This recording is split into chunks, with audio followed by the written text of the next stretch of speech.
ओम नमो भगवते वासुदेवाय। श्रीमद् भागवत महापुराण प्रथम स्कंद अष्टम अध्याय श्लोक 1 से 15 का हिंदी अनुवाद। गर्भ में परीक्षित की रक्षा, कुंती के द्वारा भगवान की स्तुति और युधिष्ठिर का शोक। सूत जी कहते हैं, इसके बाद पांडव श्री कृष्ण के साथ जलांजलि से के इच्छुक मरे हुए स्वजनों का तर्पण करने के लिए स्त्रियों को आगे करके गंगा तट पर गए। वहाँ उन सबने मृत बंधुओं को जलदान दिया और उनके गुणों का स्मरण करते हुए विलाप किया। तदंतर भगवान के चरण कमलों की धूलि से पवित्र गंगा जल में पुनः स्नान किया। वहां अपने भाइयों के साथ कुरुपति महाराज युधिष्ठिर, धृतराष्ट्र, पुत्र शोक से व्याकुल गंधारी, कुंती और द्रौपदी सब बैठकर मरे हुए स्वजनों के लिए शोक करने लगे। भगवान श्री कृष्ण ने धौम्यादि मुनियों के साथ उनको सांत्वना दी और समझाया कि संसार के सभी प्राणी काल के अधीन है, मौत से किसी को बचाया नहीं जा सकता। इस प्रकार भगवान श्री कृष्ण ने अजात शत्रु महाराज युधिष्ठिर को उनका वह राज्य जो दूतों के छल से छीन लिया गया था वापस दिलाया और द्रौपदी के केशों का स्पर्श करके उनकी आयु जितनी आयु छीड़ हो गई थी उन दुष्ट राजाओं का वध कराया। फिर साथ ही युधिष्ठिर के द्वारा उत्तम सामग्रियों से तथा पुरोहितों से 3 अश्वमेध यज्ञ करवाए। इस प्रकार युधिष्ठिर के पवित्र यश को 100 यज्ञ करने वाले इंद्र के यश के तरह सब ओर फैला दिया। इसके बाद भगवान श्री कृष्ण ने वहां से जाने का विचार किया। उन्होंने इसके लिए पांडवों से विदा ली और व्यास आदि ब्राह्मणों का सत्कार किया। उन लोगों ने भी भगवान का बड़ा ही सम्मान किया। तदंतर सात्यकी और उद्धव के साथ द्वारका जाने के लिए रथ पर सवार हुए। उसी समय उन्होंने देखा कि उत्तरा भय से विह्वल होकर सामने से दौड़ी चली आ रही है। उत्तरा ने कहा, देवाधिदेव जगदीश्वर, आप महायोगी हैं, आप मेरी रक्षा कीजिए, रक्षा कीजिए। आपके अतिरिक्त इस लोक में मुझे अभय देने वाला और कोई नहीं है, क्योंकि यहाँ सभी परस्पर एक दूसरे की मृत्यु से निमित्त बन रहे हैं। प्रभो, आप सर्वशक्तिमान हैं। यह धधकते हुए लोहे का बाण मेरी ओर दौड़ा चला आ रहा है। स्वामीन, यह मुझे भले ही जला डालें, परंतु मेरे गर्भ को नष्ट न करे, ऐसी कृपा कीजिए। सूत जी कहते हैं, भक्त वत्सल भगवान श्री कृष्ण उसकी इस बात से जान गए कि अश्वत्थामा ने पांडवों के वंश को निर्वीज करने के लिए ब्रह्मास्त्र का प्रयोग किया है। सौनक जी, उसी समय पांडवों ने देखा कि जलते हुए 5 बाण हमारी ओर आ रहे हैं, इसलिए उन्होंने भी अपने लिए अस्त्र उठा लिए। सर्वशक्तिमान भगवान श्री कृष्ण ने अपने अनन्य प्रेमियों पर, शरणागत भक्तों पर बहुत बड़ी विपत्ति आई जानकर अपने निज सुदर्शन चक्र से उन निज जनों की रक्षा की। योगेश्वर श्री कृष्ण समस्त प्राणियों के हृदय में विराजमान आत्मा है। उन्होंने उत्तरा के गर्भ को पांडवों के वंश परंपरा चलाने के लिए अपनी माया से कवच से ढक लिया। सौनक जी, यद्यपि ब्रह्मास्त्र अमोघ है और उसके निवारण का कोई उपाय भी नहीं है, इसलिए भगवान श्री कृष्ण के तेज से सामने आकर वह शांत हो गया।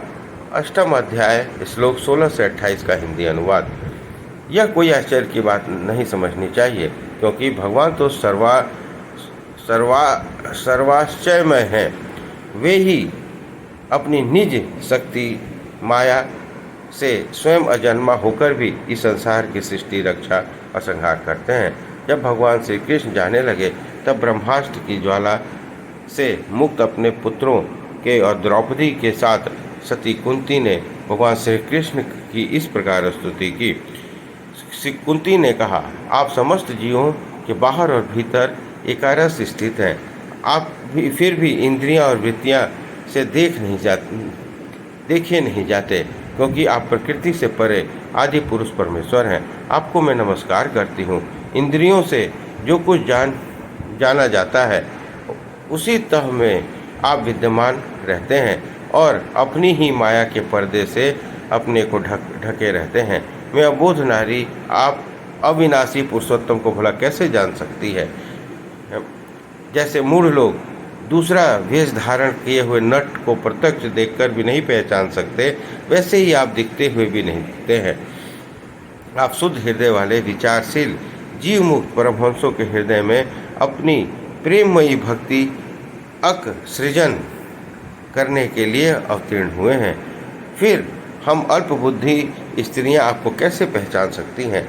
आप श्री कृष्ण वासुदेव देव की नंदन नंद गोप के लाडले लाल गोविंद को हमारा बारंबार प्रणाम है, जिनकी नाभि से ब्रह्मा का जन्म स्थान कमल प्रकट हुआ है, जो सुंदर कमलों की माला धारण करते हैं, जिनके नेत्र कमल के समान विशाल और कोमल हैं, जिनके चरणा कमलों में कमल का चिन्ह है।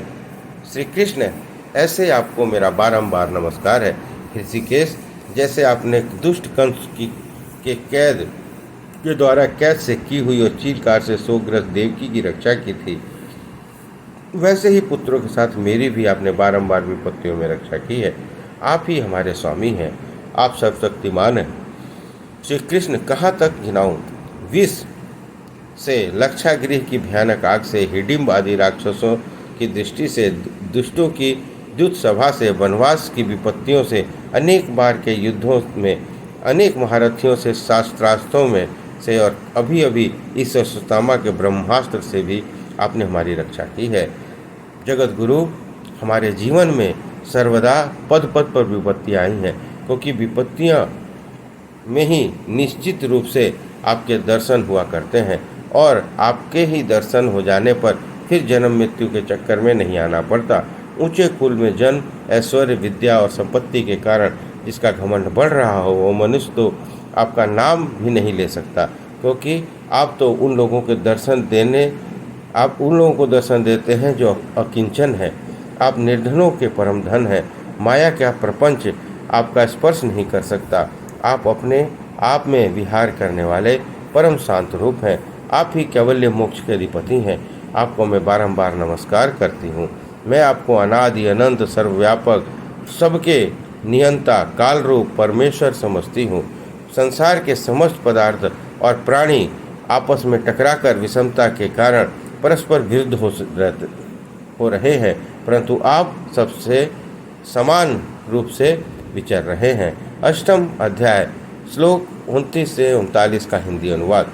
भगवान, आप जब मनुष्यों की सी लीला करते हैं तब आप क्या करते हैं, यह कोई नहीं जानता। आपका कभी कोई प्रिय नहीं है, न कोई अप्रिय। आपके संबंध में लोगों की बुद्धि ही विषम हुआ करती है। आप विश्व के आत्मा हैं, विश्व रूप हैं। न आप जन्म लेते हैं, न आप कर्म ही करते हैं, फिर भी पशु पक्षी मनुष्य ऋषि जलचर आदि के आप जन्म लेते हैं और उन योनियों के अनुरूप दिव्य कर्म भी करते हैं। आप अपनी लीला में ही यह आपकी लीला ही तो है। जब बचपन में आपने दूध की मटकी फोड़कर यशोदा मैया को खिंचा दिया था और उन्होंने आपको बांधने के लिए हाथ में रस्सी ली थी, तब आपकी आंखों से आंसू छलक आए थे। काजल का पोलों से वह बह चला था। नेत्र चंचल हो रहे थे और भय की कामना से आपने अपने मुख को नीचे की ओर झुका लिया था। आपकी उस दिशा का लीला छवि का ध्यान करके मैं मोहित हो रही हूँ। भला जिससे भय मानता है, उसकी यह दशा अब आपने अजन्मा होकर भी जन्म क्यों लिया है, इसका कारण बतलाते हुए कोई पुरुष यूँ कहते हैं कि जैसे मलयाचल की कीर्ति का विस्तार करने के लिए उसमें चंदन प्रकट होता है, वैसे ही अपने प्रिय भक्त पुण्य श्लोक राजा यदुर की कीर्ति का विस्तार करने के लिए ही आपने उनके वंश में अवतार लिया है। दूसरे लोग यूँ कहते हैं कि वासुदेव और देवकी ने पूर्व जन्म में सुतपा और पुष्किन के रूप में आपसे यही वरदान प्राप्त किया था, इसलिए आप अजन्मा होते हुए भी जगत का कल्याण और दैत्यों के नाश के लिए उनके पुत्र बने। कुछ लोग यूँ भी कहते हैं कि पृथ्वी दैत्यों के अत्यंत भार समुद्र से डूबती हुई जहाज की तरह डगमगा रही थी, पीड़ित हो रही थी। तब ब्रह्मा की प्रार्थना से उनका भार उतारने के लिए ही आप प्रकट हुए। कोई महापुरुष कहते हैं कि जो लोग इस संसार में अज्ञान, कामना और कर्मों के बंधन में जकड़े हुए पीड़ित हो रहे हैं, उन लोगों के लिए श्रवण और स्मरण करने योग्य लीला करने का विचार से ही आपने अवतार ग्रहण किया है। भक्तजन बार बार आपके चरित्र का श्रवण, गान, कीर्तन, स्मरण करके आनंदित होते रहते हैं। वे ही अविलंब आपके उस चरण कमल का दर्शन कर पाते हैं जो जन्म मृत्यु के प्रवाह को सदा के लिए रोक देता है। भक्त वत्सल कल्पतरु प्रभु, क्या अब आप अपने आश्रित और संबंधी हम लोगों को छोड़कर जाना चाहते हैं? आप जानते हैं कि हमारे आपके चरण कमलों के अतिरिक्त हमें और किसी का सहारा नहीं है। पृथ्वी के राजाओं के तो हम यूं ही विरोधी हो गए हैं। जैसे जीव के बिना इंद्रियां शक्तिहीन हो जाती हैं, वैसे ही आपके दर्शन के बिना यदुवंशियों के और हमारे पुत्र पांडवों के नाम तथा रूप का अस्तित्व ही क्या रह जाता है। गदाधर, आपके विलक्षण चरण चिन्ह से चिन्हित यह कुरुजांगल देश की भूमि आज ऐसी शोभावान हो रही है, वैसी आपके चले जाने के बाद न रहेगी। अष्टम अध्याय श्लोक 40 से 52 का हिंदी अनुवाद। आपकी दृष्टि के प्रभाव से ही यह देश पकी हुई फसल तथा लता वृक्षों के समृद्ध हो रहा है। ये वन, पर्वत, नदी और समुद्र की भी आपकी दृष्टि से ही वृद्धि को प्राप्त कर रहे हैं। आप विश्व के स्वामी हैं, विश्व की आत्मा है और विश्व रूप है। यदुवंशियों और पांडवों में मेरी बड़ी ममता हो गई है। आप कृपा करके स्वजनों के साथ जोड़े हुए इस स्नेह की दृढ़ फांसी को काट दीजिए। श्री कृष्ण, जैसे गंगा की अखंड धारा समुद्र में गिरती है, वैसे ही मेरी बुद्धि किसी दूसरी ओर न जाकर आप में ही निरंतर प्रेम करती रहे। श्री कृष्ण अर्जुन के प्यारे सखा यदुवंश शिरोमणे, आप पृथ्वी के भार रूप राज वेशधारी दैत्यों को जलाने के लिए अग्नि स्वरूप हैं। आपकी शक्ति अनंत है। गोविंद, आपका यह अवतार गौ, ब्राह्मण, देवताओं का दुख मिटाने के लिए ही है। योगेश्वर, चराचर के गुरु भगवान, मैं आपको नमस्कार करती हूँ। सूत जी कहते हैं, इस प्रकार कुंती ने बड़े मधुर शब्दों में भगवान की अधिकांश लीलाओं का वर्णन किया। यह सब सुनकर भगवान श्री कृष्ण अपनी माया से उसे मोहित करते हुए मंद मंद मुस्कुराने लगे। उन्होंने कुंती से कह दिया, अच्छा ठीक है, और रथ के स्थान से वे हस्तिनापुर लौट गए। वहाँ कुंती और सुभद्रा आदि देवियों से विदा लेकर जब वे रोने हुए जाने लगे, तब राजा युधिष्ठिर ने बड़े प्रेम से उन्हें रोक लिया। राजा युधिष्ठिर को अपने भाई बंधुओं के मारे जाने का बड़ा शोक हो रहा था। भगवान की लीला का मर्म जानने वाले व्यास आदि महर्षियों ने और स्वयं अद्भुत चरित्र करने वाले भगवान श्री कृष्ण ने भी अनेकों इतिहास कहकर उनको समझाने की बहुत चेष्टा करी, परंतु उन्हें सांत्वना न मिली, उनका शोक न मिटा। शौनकादि ऋषियों धर्मपुत्र राजा युधिष्ठिर को अपने स्वजनों के वध से बड़ी चिंता हुई। वे विवेक युक्त चित्त से स्नेह और मोह के वश में होकर कहने लगे, भला मुझ दुरात्मा के हृदय में बद्धमूल हुए इस अज्ञान को तो देखो। जैसे सियार कुत्तों का आहार इस अनात्मा शरीर के लिए अनेक अक्षौहिणी सेनाओं का नाश कर डाला। मैं बालक, ब्राह्मण, संबंधी, मित्र, चाचा, ताऊ, भाई, बंधु, गुरुजनों से द्रोह किया है। करोड़ों वर्षों से भी नरक से मेरा छुटकारा नहीं हो सकता।